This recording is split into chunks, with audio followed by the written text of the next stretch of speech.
Hello and welcome to Civil Services YouTube channel. Like, share and subscribe Civil Services YouTube channel. Topic है part 19 and part 20 of the Indian constitution. Bharat के आइन का 19वां और 20वां part जो है उसके मुतलिक आज हम पढ़ेंगे इसके बारे में। पहले हम इसके थोड़ी बहुत जानकारी ले लेंगे कि पार्ट 19 में क्या क्या आता है। पहला पार्ट 19 है मिसलेनियस मतलब ये it consists of different items, मतलब जो चीज़ मुख्तलिफ़ चीज़ों से बना हो, मिक्सचर है, ये वेरीड है, ये वही इसमें डाला गया है मिसलेनियस पार्ट 19 में। Part 19 of the Indian Constitution encompasses a range of miscellaneous provisions and includes Articles 361 to 367. Each of these articles deals with different aspects of governance and legal protections. मुख्तलिफ जो एस्पेक्ट्स ऑफ गवर्नेंस है और legal protections उसके मतलब 361 से 367 article तक ये बना हुआ है ये पार्ट। इसके बारे में पहले आर्टिकल के बारे में, आर्टिकल 361 के बारे में। Article 361 of the Indian constitution protects the president and governors from what? Paying taxes, holding public office, legal action during their terms of office, voting in elections. इसका सही आंसर है legal action during their terms of office.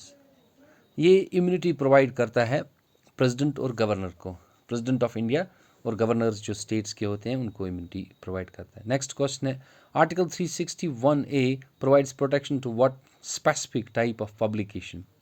Government notice, election results, proceedings of parliament and state legislatures, supreme court judgments. इसका जवाब है proceedings of parliament and state legislatures. जो भी कोई वो पब्लिश करेगा पार्लियामेंट के जो प्रोसीडिंग्स हैं या स्टेट लेजिस्लेचर के, उसको पब्लिश करने के लिए उन्हें कोई भी प्रॉब्लम नहीं होगी, मतलब उनके खिलाफ कोई लीगल एक्शन नहीं लिया जाएगा। इसके बाद आता है नेक्स्ट क्वेश्चन। नेक्स्ट क्वेश्चन है what article prohibits disqualification of a legislator due to holding an office of profit? A article 361, B article 361A, C 361 article B, 361B article, D part है article 363 और इसका सही जवाब है 361B जो prohibit करता है डिसक्वालिफिकेशन ऑफ ए लेजिस्लेटर। अगर वो किसी भी ऑफिस में हो, एज ऑफिस ऑफ प्रॉफिट वो होल्ड करता हो, तो उसके खिलाफ भी डिसक्वालिफिकेशन प्रोहिबिट की जाती है इस आर्टिकल के ज़रिए से। नेक्स्ट है which article has been repealed in part 19? Part इसका सही आंसर है 362 आर्टिकल। डायरेक्टली चल देते हैं। नेक्स्ट क्वेश्चन आता है इसके बाद article 363 bars the jurisdiction of courts in disputes arising out of what? Criminal cases, B civil suits, C treaties agreements extra, D election disputes. इसका सही जवाब है ट्रीटीज एग्रीमेंट्स। अगर कोई भी प्रेसिडेंट या प्राइम मिनिस्टर ट्रीटीज़ पर साइन कर ले या कोई किसी भी मुल्क के साथ साइन कर ले या चीफ मिनिस्टर हो, उसके खिलाफ फिर कार्रवाई नहीं हो सकती है कोर्ट में। नेक्स्ट है which article abolish private purses? Article 361B, article 362C, article 363, D part है इसका आर्टिकल 363A। इसका सही जवाब है आर्टिकल 363A के ज़रिए से प्राइवेट पर्सेस को ख़त्म किया गया था हमारे भारत में। इसके बाद आता है next question article 364 gives power to the president regarding the administration of what areas? A urban areas, B rural areas, C scheduled areas, D है मेट्रोपॉलिटन रीजन्स। सही जवाब है शेड्यूल्ड एरियाज। एडमिनिस्ट्रेटर खुद करता है प्रेसिडेंट।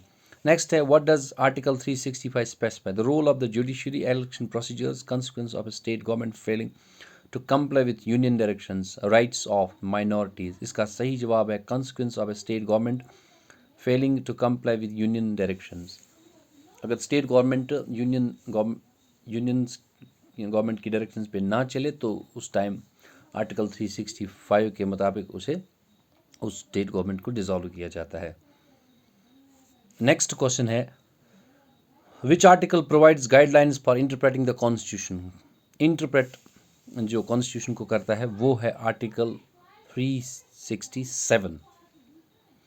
367 के मुताबिक इंटरप्रिटेशन ऑफ कॉन्स्टिट्यूशन हो जाती है। नेक्स्ट क्वेश्चन है आर्टिकल 366 डिफाइंस वेरियस व्हाट। इसका पहला पार्ट है जुडिशियल प्रोसीजर्स, दूसरा है terms used in the constitution, C है लेजिस्लेटिव प्रोसेस, चौथा है फंडामेंटल राइट्स। सही जवाब है terms used in the constitution define करता है 366 आर्टिकल। अब है next part 20 amendment of the constitution.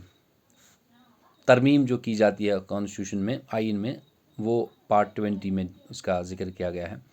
Part 20 of the Indian constitution consist of a single but highly significant article, article 368। एक ही आर्टिकल है। This article outlines the procedures and limitations for amending the constitution. इसमें limitations भी हैं, मतलब हम एक ही बार आइन को ख़त्म नहीं कर सकते हैं। The ability to amend the constitution is crucial to ensure that the document remains relevant and responds to changing circumstances and needs.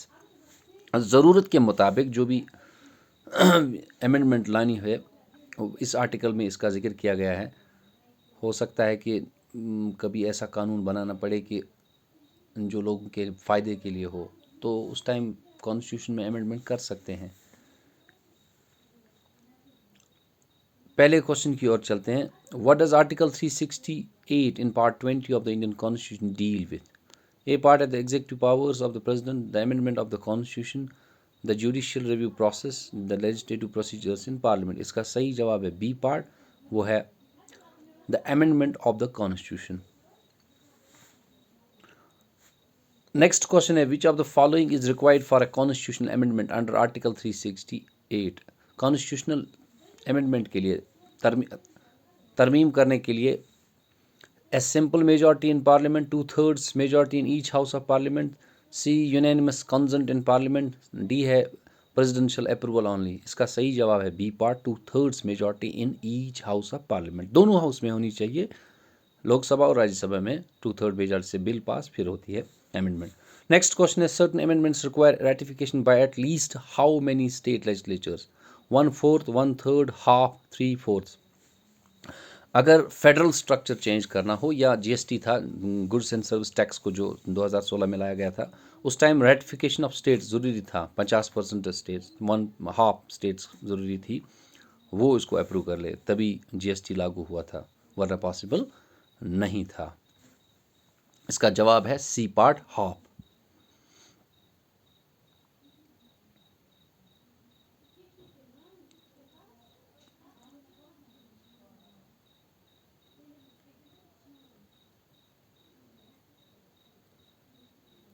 Which body can initiate an amendment to the constitution. इसका सही जवाब है state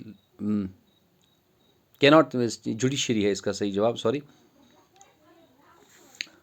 under article 368 which amendments require ratification by state legislatures. Those changing the federal structure. Federal structure अगर change करना हो तो उस time ratification of state legislatures भी ज़रूरी है, वो भी बिल पास कर लें अगर उनके पास दोनों हाउस हैं, अगर नहीं तो एक ही है।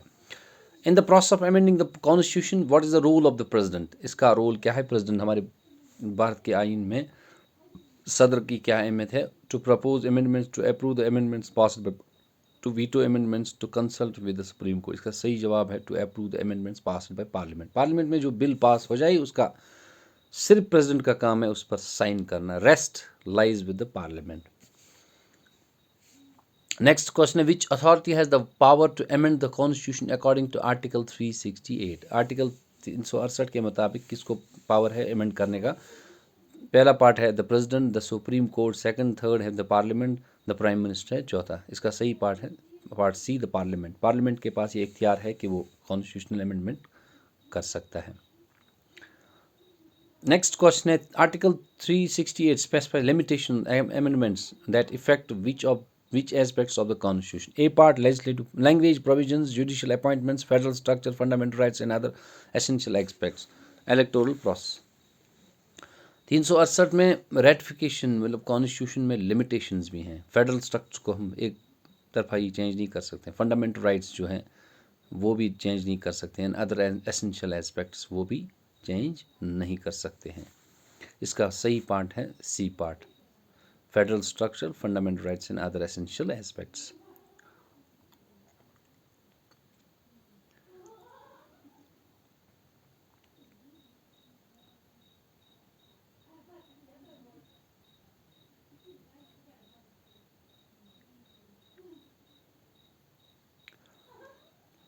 ये था आज का वीडियो। आई होप आपको वीडियो पसंद आएगा। वीडियो को लाइक और शेयर करना, चैनल को subscribe. Thank you. Have a nice